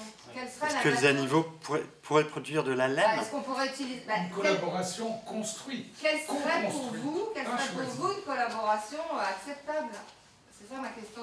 C'est pour savoir. Mais c'est un sujet tellement vaste. Alors, sur la laine, on peut déjà dire qu'il y a des alternatives à la laine. Pourquoi est-ce qu'on prendrait la laine de ces pauvres moutons? Ensuite, il y a des espèces de moutons qui ont été tellement modifiées génétiquement qu'ils étouffent sur leur laine. Donc, évidemment, on ne va pas laisser étouffer.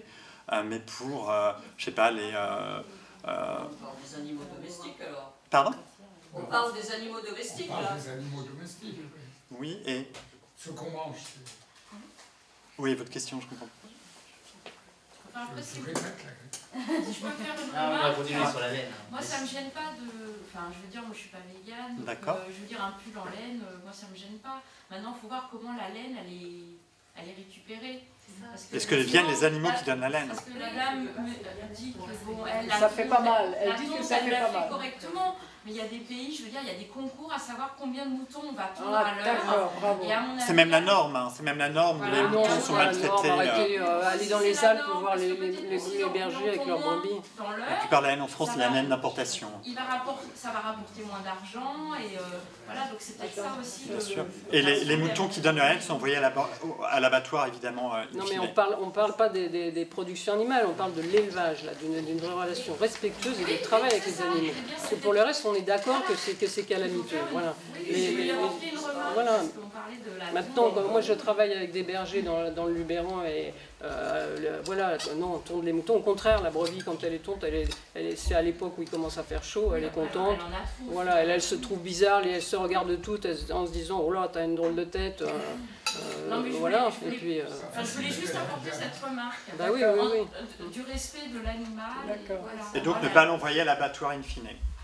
Je crois qu'une question. J'aurais juste une question à Madame Porcher. On a opposé tout à l'heure la question du si on était dans un monde vegan, on n'aurait pas assez de champs pour nourrir l'humanité, etc.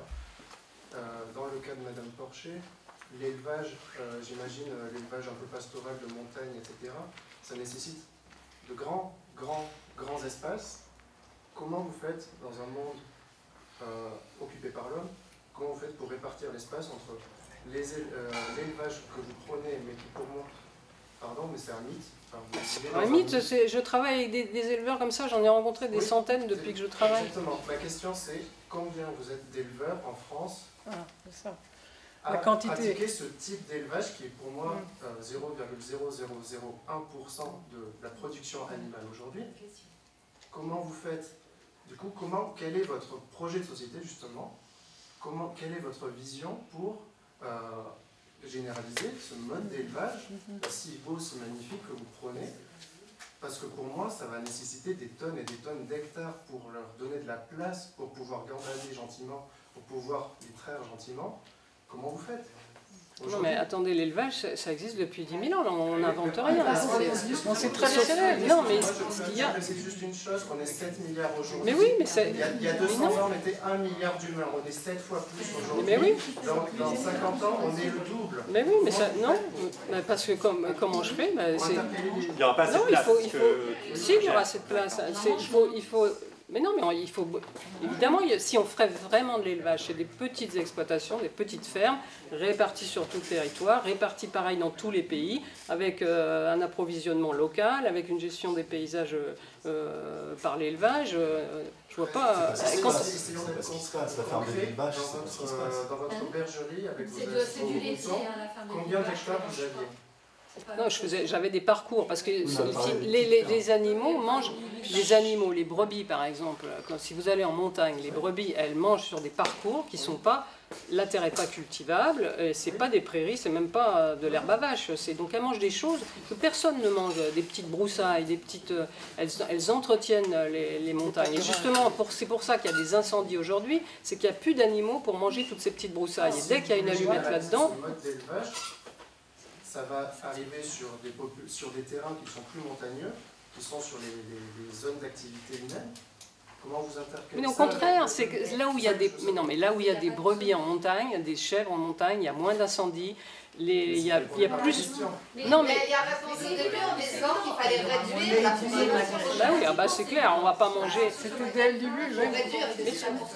Non, moi ce que je vous ai dit, c'est l'alimentation. Il faut ne plus manger de produits industriels. Déjà, vous diminuez, je sais pas, drastiquement votre consommation de viande. Après, vous mangez des vrais produits animaux. Parce que je veux revenir sur le fait que la plupart des gens qui se disent véganes sont en fait végétariens. Et donc, le végétarisme... Comment ça, les véganes sont végétariens? Oui, je connais plein de véganes qui sont végétariens, des pseudo-véganes qui sont végétariens. Vous-même, votre enfant est végétarien, donc ne dites pas que...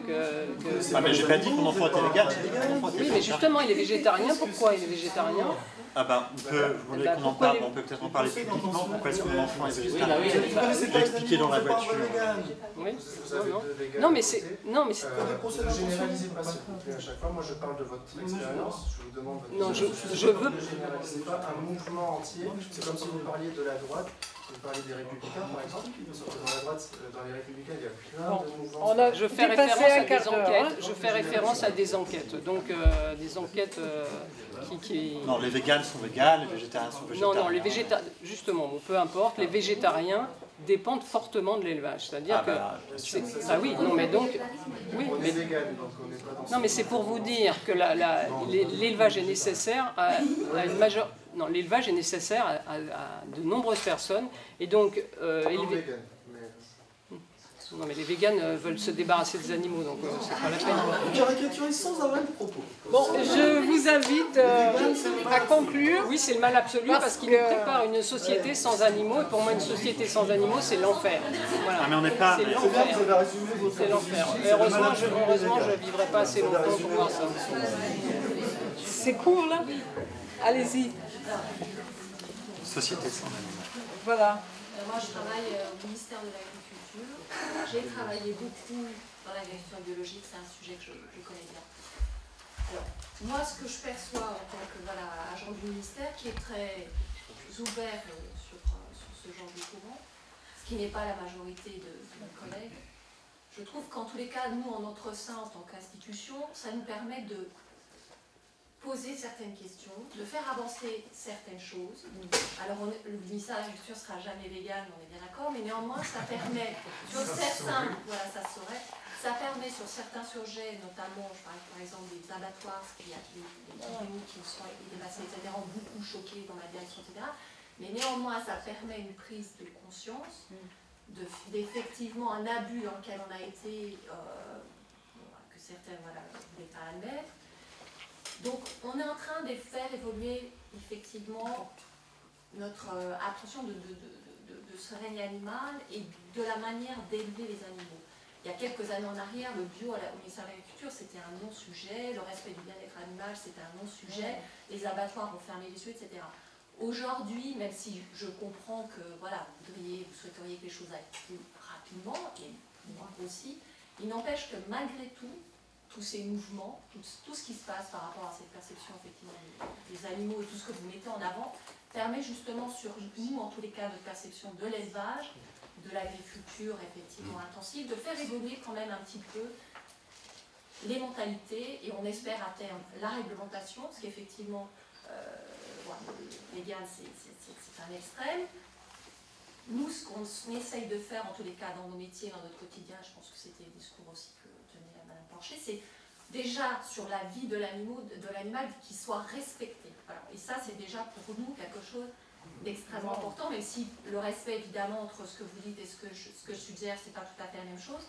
Mais si déjà on réussissait à sortir de ce modèle intensif, effectivement, qui pose des questions de maltraitance, effectivement, tout le monde est d'accord là-dessus, je pense que déjà ce serait un énorme pas, voilà, on aurait déjà accédé à quelque chose. Et je pense que ce que vous faites aujourd'hui, par rapport à vos positions, etc., permet quand même de faire avancer les choses dans ce sens. Et ça, voilà, même si on n'est pas forcément d'accord jusqu'au bout du bout, je trouve que ce que vous faites est extrêmement vertueux parce que ça permet en tous les cas de faire avancer les choses dans le bon sens. Voilà. Très bien. Enfin, juste, je veux dire, ça permet de faire avancer les choses maintenant. Parce que moi, la question que je me suis posée, c'est pourquoi maintenant? Ça fait 20 ans que je critique les systèmes industriels, 20 ans que j'écris des choses contre les abattoirs.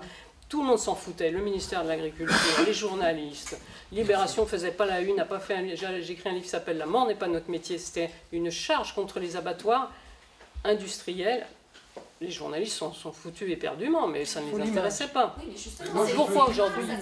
Pourquoi aujourd'hui? Parce qu'il y a eu un travail de fond pendant des années. Non. Pourquoi aujourd'hui? Parce qu'aujourd'hui, il y a des alternatives à l'alimentation carnée. C'est pour ça que. Mais il y a 20 ans, il y avait des alternatives. Non, il n'y en avait pas. Aujourd'hui, il y a la viande in vitro, des milliards injectés par les multinationales, la fondation Bill Gates, les fonds d'investissement les plus puissants pour produire cette viande in vitro et qu'elle sera demain, dans 10 ans, dans les linéaires. Et c'est pour ça que ce mouvement vegan est soutenu aujourd'hui, qu'il occupe les médias, qu'il occupe la place, qu'il devient un modèle dominant. C'est parce qu'il y a des alternatives. On vit dans un système capitaliste. La seule chose qui compte, c'est l'argent. Donc là, il y a des alternatives à l'alimentation carnée. D'un seul coup, ce qui était pas intéressant... Ça fait 50 ans qu'il y a des alternatives à l'alimentation carnée depuis... Non. Ce qui n'était pas intéressant il y a 20 ans, il y a 20 ans, au moment où j'écrivais « La mort n'est pas notre métier », ça devient intéressant parce qu'il y a du fric à faire. Mais les animaux ne sont plus assez rentables. C'est ça le truc aujourd'hui, c'est qu'on va les remplacer par les biotechnologies. Et je le redis, PETA, l'L214, les philosophes et les théoriciens de l'éthique animale, ils soutiennent la viande in vitro. C'est l'alternative. Parce que qu'est-ce qui va se passer? La plupart des gens, comme vous et moi, on va pas, sauf Martin Page, on va pas aller se changer notre alimentation. Voilà les gens. Et d'ailleurs, les multinationales le savent. Les multinationales le savent. Ils ont... mais c'est pour ça que le véganisme, moi je pense qu'il y a un combat anticapitaliste à mener aussi. Vous soutenez le mouvement capitaliste, il y a une collusion d'intérêts entre les abolitionnistes et les biotechnologies. C'est la même chose dans l'agriculture biologique. Oui, mais on est en train de faire pour produire sans pesticides et sans amendement des produits en sol, oui, tout à fait. Mais de manière beaucoup plus productive que ce qui est fait récemment. Non, mais donc c'est pas ce que je veux dire, c'est que c'est pas l'éthique qui apparaît soudain au ministère de l'Agriculture, c'est l'argent qui... C'est les médias qui nous posent problème quand on a effectivement des vidéos L214 qui sont reprises. Mais pourquoi les vidéos L214 elles sont sorties là alors que moi j'ai fait des films, d'ailleurs on peut déjà les retrouver. C'était non mais c'était avec Télérama. Télérama était venu me voir il y a 15 ans, ils me dire compte tenu de mon travail sur les systèmes industriels, si j'avais des images. Et j'en avais parce que j'avais tourné des images avec les éleveurs, mais les éleveurs étaient à côté de moi. Ce n'était pas des images cachées, pourries, volées. Les gens étaient à côté de moi quand j'ai filmé. D'ailleurs, je pense que vous les retrouvez sur Internet. Et ce n'est pas la violence gratuite, allez, vas-y que je te massacre et tout. Non, c'était une porcherie industrielle. Et on n'a pas besoin de mettre... on voit la misère des animaux, même si tout est propre, tout est nickel. On voit que voilà, ils s'ennuient, c'est un monde vide et voilà, mais ça c'est passé, ça, la libération, le monde a passé ça. Non, aujourd'hui il le passe parce que c'est le fric qui compte. On vit dans un système capitaliste, les animaux ne sont plus assez rentables. On va les dégager, on va les remplacer par de la viande in vitro, on va les remplacer par des robots, parce qu'on travaille aussi sur la robotique, comme on montre comment... Les robots in vitro. Je pense qu'effectivement, des véganes ne sont pas forcément à pousser ce genre d'industrie. Par contre, que cette industrie utilise... PETA, c'est pas le modèle de l'association. C'est une association sexiste, grossophobe. Évidemment, je sais bien que vous n'êtes pas dans cette mort, mais maintenant que effectivement les industries essaye d'utiliser ce mouvement, parce que de toute façon, ça ne veut pas dire... C'est-à-dire qu'ils le savent. Hein. Le problème, c'est que PETA soutient la viande in vitro. L214 soutient la viande in vitro. Le rôle des intellectuels et des chercheurs comme eux, c'est de nous alerter sur les tendances lointaines. Ce n'est pas le nez sur l'écran. Par exemple, la question que je me pose, et je suis beaucoup d'accord avec Jocelyne Porcher, c'est... Si on n'arrive pas à comprendre quelle est notre relation avec l'élevage, il va rester quoi de relation avec les vaches, les moutons? Qu'il ne faut pas les tuer. Ouais, voilà. Et puis qu'il ne faut pas les manger, et qu'il ne faut pas les manger parce que ça veut dire les tuer. Et au final, ça disparaîtra. Mais non, pas du tout. C'est ça qu'elle essaie de nous alerter sur le fait que l'élevage, dans notre société, c'est pas le loup, c'est pas le sanglier. L'élevage a une fonction sociale. Et changeant cette fonction sociale. Les êtres humains sont très doués pour changer leur société, pour justement faire des évolutions. Le rapport des hommes aux femmes, le rapport des adultes aux enfants, tout ça change, évolue, et on propose que le rapport des hommes, des êtres humains aux animaux change, comme on l'a fait. Il y a 50 ans, vous mettez des vaches dans un pré et vous n'en occupez pas. Il y a 50 ans, la norme c'était de frapper ses enfants pour les éduquer. C'est plus le cas aujourd'hui. On change. Sociales, pas juste parce qu'il ne faut pas tuer. Quand vous mettez des vaches dans un pré, il faut s'en occuper, il faut s'occuper de leur on va s'en nourriture. occuper. Vous allez faire de l'élevage. On a 5 millions de chômeurs Vous allez faire de l'élevage, parce qu'à un moment donné, les vaches elles vont faire des veaux et vous allez les tuer. Et non, parce qu'il y aura un contrôle des naissances, Jocelyne. Le contrôle des naissances, mais vous n'avez pas le droit. De quel droit vous empêchez les vaches d'aller au Et le droit de les tuer, c'est quoi? Le droit de les tuer, je vous ai expliqué. On ne peut pas... Moi, je préfère contrôler les naissances que tuer des animaux. Non, les vaches ne sont pas d'accord avec vous, excusez-moi. Je me demande, animaux sont des individus et effectivement vous voulez leur reconnaître des droits.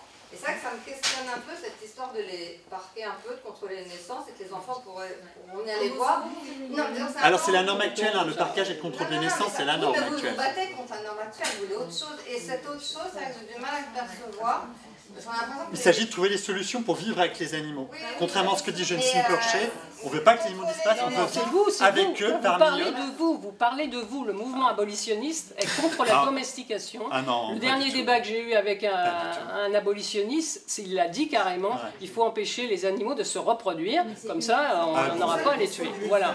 C'est exactement ce que vous dites. C'est caricatural, il y a débat. C'est pas caricatural, écoutez, le débat est sur Internet, il l'a dit carrément. Alors, il faut empêcher les animaux de se reproduire. Je sais pas, voilà. Tout le mouvement n'est pas comme ça, vous avez cette discussion. C'est comme moi, je pourrais sortir de mon chapeau tel éleveur qui dit des imbécilités et vous l'envoyer aussi. Enfin, ça n'a pas de sens. Moi, je vous dis qu'il y a la plupart des véganes. Quand vous dites qu'on est pour vivre avec les animaux, vous parlez de vous. Absolument pas. Je parle de la majorité des véganes qui recueillent des animaux dans les refuges, qui s'en occupent, qui sont pour avoir une vie avec les animaux et au contact des animaux. Comment faire? Alors, j'ai pas de solution tout de suite, mais c'est à nous de penser ça. Il n'y en aura pas c'est à parce nous que de réfléchir. Vous réveillez, les animaux auront disparu. Alors, les animaux auront disparu.